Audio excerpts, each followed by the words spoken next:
US और UK समेत 20 countries की नेवी इस वक्त रेड सी में ऑपरेशन प्रोस्पेरिटी गार्डियन में इन्वॉल्व है। आखिर रेड सी की सिक्योरिटी क्यों इतनी अहम है? रेड सी में शिप्स पे अटैक करने वाले हौसी कौन हैं और कितने ताकतवर हैं? इसके अलावा गज़ा और इसराइल जंग का इस रेड सी से क्या ताल्लुक़ है? आइए इन सब सवालात के जवाब इस वीडियो में जानते हैं। रेड सी ग्लोबल सी ट्रेड का एक मेन पॉइंट है। मिडल ईस्ट, रशिया, चाइना और यूरोपियन कंट्रीज की सप्लाई इसी शॉर्टकट रूट से पहुंचाई जाती है। रेड सी की इंपॉर्टेंस का अंदाज़ा आप इस बात से लगा सकते हैं, ग्लोबल कंटेनर ट्रेड का 30% यहाँ से ही गुजरता है। अगर कभी ये रूट बंद हो जाए तो अल्टरनेटिव रूट, जिसे कैप ऑफ गुड होप के नाम से जाना जाता है, 6000 नॉटिकल माइल लंबा होगा। इस रूट की कॉस्ट पूरी दुनिया में इन्फ्लेशन का सबब भी बन सकती है। अब आते हैं इस सवाल की तरफ कि यमन के हौसी मिलिटेंट्स कैसे इतने पावरफुल हैं कि यूएस और दीगर पावरफुल नेवी से डरे बगैर शिप्स पे अटैक कर रहे होते हैं, और क्यों? इसका जवाब है ईरानी सपोर्ट और गजा इसराइल जंग।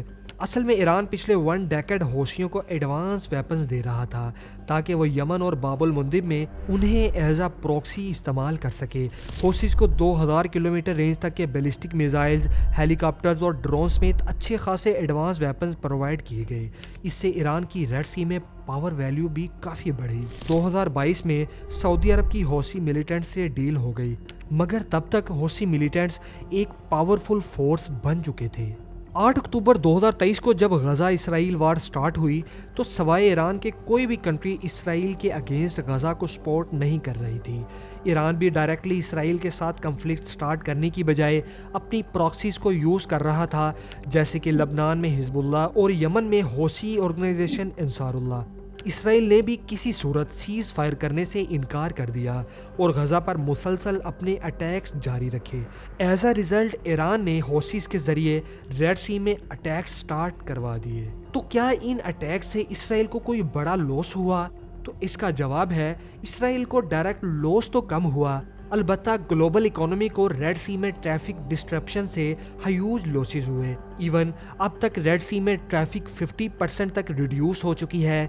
यही वजह है कि यूएस और दूसरे बहुत कंट्रीज इंक्लूडिंग चाइना, इंडिया और यूके ना सिर्फ ऑपरेशन प्रोस्पेरिटी गार्डियन के जरिए हौसीज पे अटैक्स कर रहे हैं, बल्कि यूएस और यूरोपियन कंट्रीज की तरह इसराइल पर भी सीज फायर के लिए प्रेशर डाला जा रहा है। अब तक की सूरत हाल के मुताबिक बड़ी बड़ी ग्लोबल कंपनीज, जिसमें ब्रिटिश पेट्रोलियम भी शामिल है, उसने रेड सी के थ्रू अपने ट्रैफिक रोक दी है, या फिर वो कैप ऑफ गुड होप वाला लेंथी रूट यूज कर रहे हैं। मगर जहां तक हौसी अटैक्स की बात है तो ऑपरेशन प्रोस्पेरिटी गार्डियन कंटिन्यू होने के बावजूद ये अटैक्स अब भी हो रहे हैं। सो अब तक की सूरत हाल को देखते हुए ये कहा जा सकता है कि इस क्राइसिस का मिलिट्री पॉसिबल सोल्यूशन नजर नहीं आ रहा, बल्कि इस क्राइसिस को डिप्लोमेसी के थ्रू ही रिजॉल्व किया जा सकता है।